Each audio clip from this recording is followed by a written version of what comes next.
Story channel 786 देखने वाले तमाम दोस्तों को अस्सलाम वालेकुम। संड्रेला। कई साल पहले की बात है कि बहुत दूर एक खूबसूरत लड़की रहती थी जिसका नाम था संड्रेला।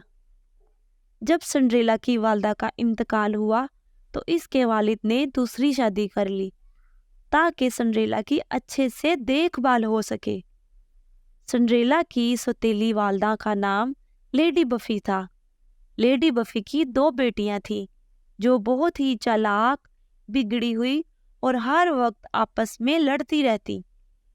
लेडी बफी और इसकी बेटियां संड्रेला की खूबसूरती और दिलकशी से बहुत जलती थी। संड्रेला की सौतेली माँ को संड्रेला एक आंख ना भाती थी क्योंकि संड्रेला की बहनें संड्रेला जितनी खूबसूरत नहीं थी।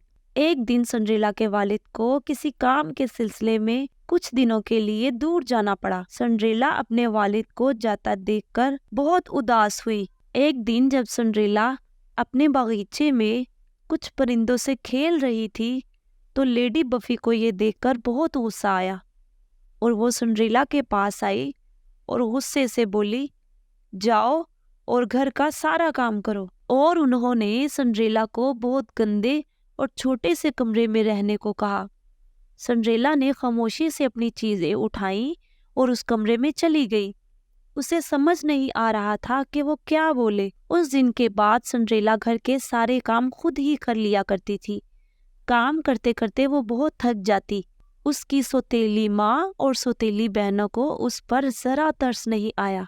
एक बहन कहती, ठीक से सफाई करो, तो दूसरी बहन कहती, मेरे कपड़े भी जल्दी से धो देना। सारे काम खत्म करने के बाद संड्रेला जब अपने कमरे में आती तो खिड़की पर कुछ परिंदे और कमरे में कुछ चूहे जो कि अब इसके दोस्त थे उसका इंतजार कर रहे होते।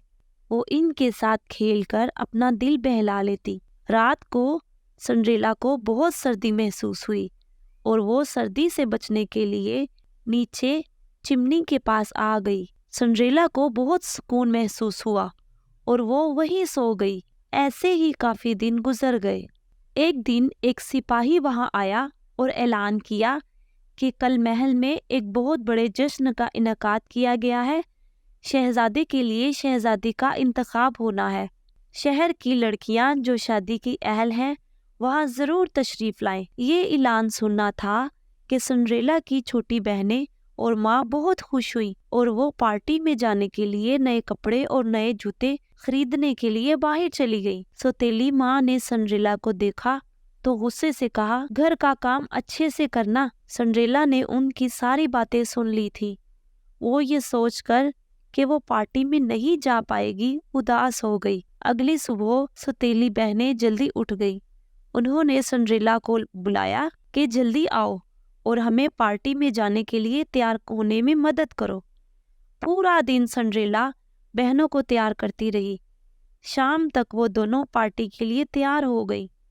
उनकी माँ ने जब उनको देखा तो प्यार से कहा, तुम दोनों बहुत खूबसूरत लग रही हो। संड्रेला ने हिम्मत करके अपनी सौतेली माँ से पूछा, क्या मैं पार्टी में जा सकती हूँ? उसकी माँ ने तंजिया कहा, क्या तुम? और वो तीनों जोर जोर से हंसी। उसकी बहनों ने कहा, राजकुमार को शहजादी से शादी करनी है, किसी नौकरानी से नहीं। वो ये कहकर फिर हंसी। जल्दी चलो, पार्टी के लिए देर हो रही है, बहनें बोली। फिर उसकी माँ ने संड्रेला से गुस्से से कहा, सोने से पहले सारे काम खत्म कर लेना। और वो तीनों पार्टी के लिए निकल गई। संड्रेला घर पर अकेली थी। वो पार्टी में ना जाने की वजह से अफसुर्दा हुई और रोने लगी।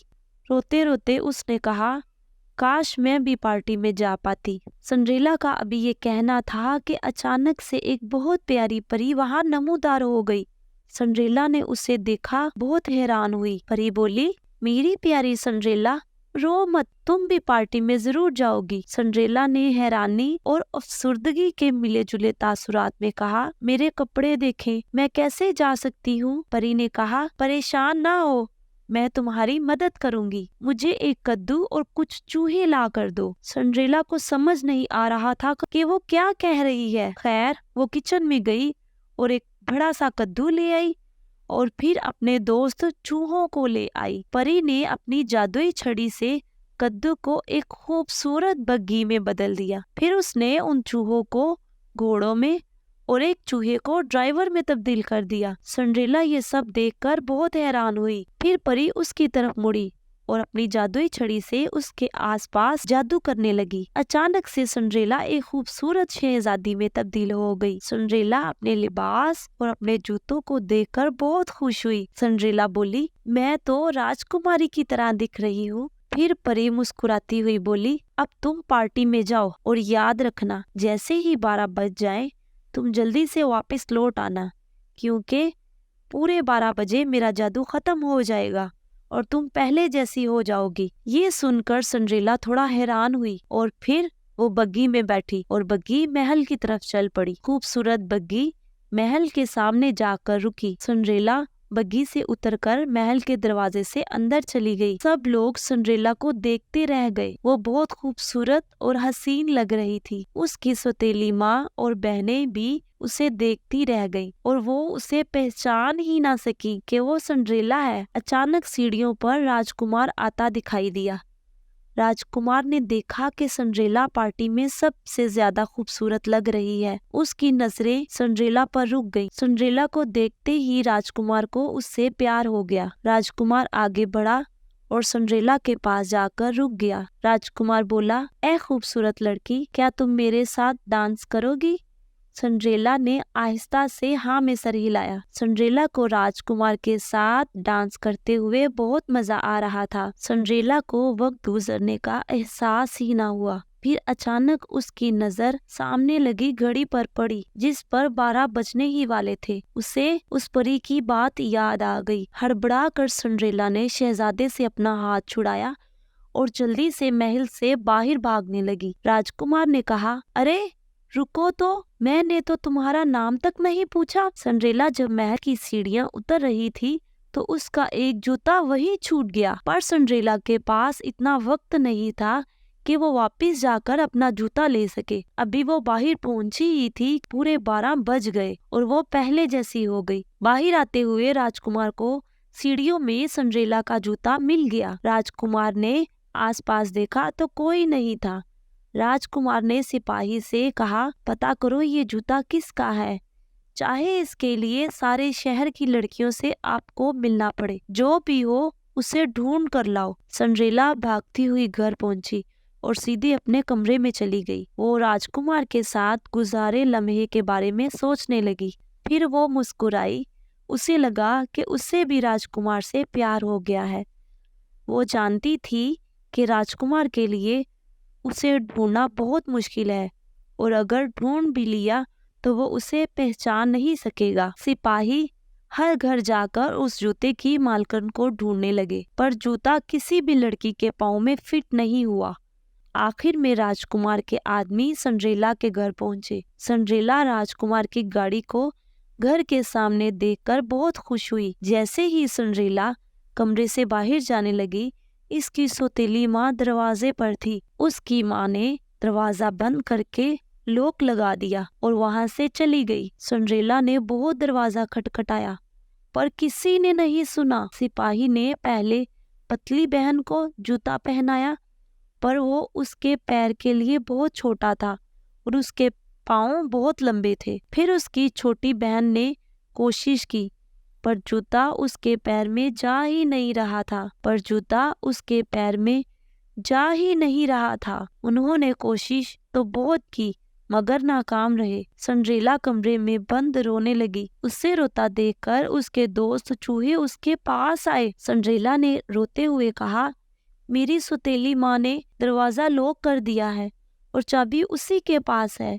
एक चूहा जल्दी से आया और उसकी माँ की जेब से चाबी निकाली और ऊपर की तरफ दौड़ा। चूहे ने चाबी दरवाजे के नीचे से अंदर फेंक दी। चाबी देखकर सिंड्रेला खुश हो गई। उसने जल्दी से दरवाजा खोला और नीचे की तरफ भागी। उसकी माँ ने सिंड्रेला को देखा तो गुस्से से कहा, अरे तुम नीचे कैसे आ गई? सिपाही अभी जाने ही वाले थे कि सिंड्रेला ने सिपाहियों को जल्दी से रोका और कहा, मेहरबानी करके रुक जाइए, मुझे भी जूता पहनना है। उसकी माँ और बहनें ये सुनकर जोर जोर से हंसी। सिपाही गाड़ी से नीचे उतरा और सिंड्रेला को जूता पहनाया। जब सिंड्रेला ने जूता पहना तो सब हैरान हो गए, क्योंकि वो सिंड्रेला के पैर में अच्छे से फिट हुआ। सिपाही ने पूछा, ए खूबसूरत लड़की, क्या ये जूता तुम्हारा है? सिंड्रेला ने गर्दन हिलाकर हामी भरी। सिपाही बोला, ब्राय मेहरबानी, आप हमारे साथ महल चलिए। सिपाही सिंड्रेला को महल ले गए। उन्होंने उसे राजकुमार के सामने पेश किया। जैसे ही राजकुमार ने सिंड्रेला की आंखों में देखा, वो जान गया कि उस रात उसने इसी के साथ डांस किया था। उसने प्यार से सिंड्रेला का हाथ थामा और कहा, आखिर मैंने तुम्हें ढूंढ ही लिया। फिर शहजादे ने कहा, क्या तुम मुझसे शादी करोगी? खुशी से उसने राजकुमार को हाँ कहा। फिर उन दोनों की शादी हो गई और वो खुशी खुशी जिंदगी गुजारने लगे।